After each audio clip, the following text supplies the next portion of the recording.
Most kingdoms tout rulers, the rich, the wise as the indispensable ones. But Paul says, as parts of Christ's body, everyone, especially the ones that don't stand out, those who don't get attention, everyone is indispensable.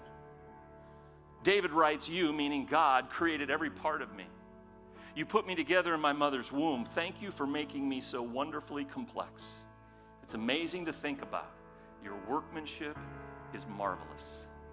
Job says, your hands formed and they shaped me. This is a message to take really personal today. Because what the scriptures say is you are unique. There's not anybody in the world like you. There never has been, there never will be. When God made you, he broke the mold.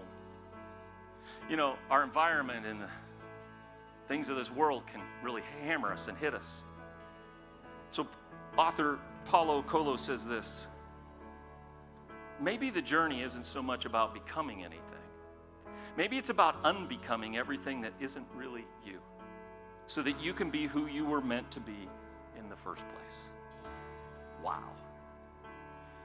This is a letter from an attorney who resigned his law office to become the director of a rescue mission in New York City. He says, I frequently refer to our shape when I talk to discouraged men and women along Skid Row.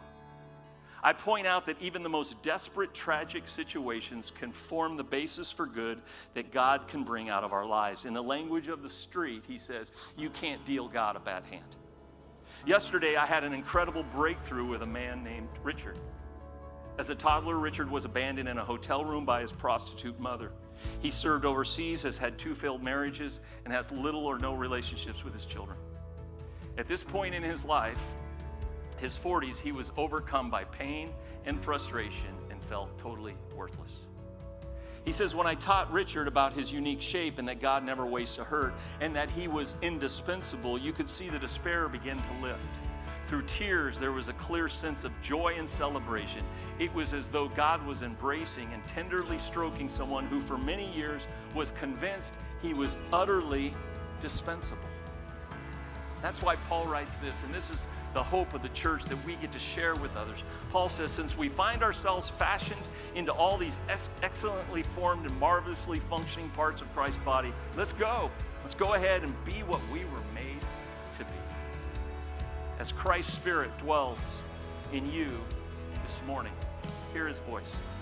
You are indispensable. You are one who he simply cannot do without. The church needs you. The world needs you.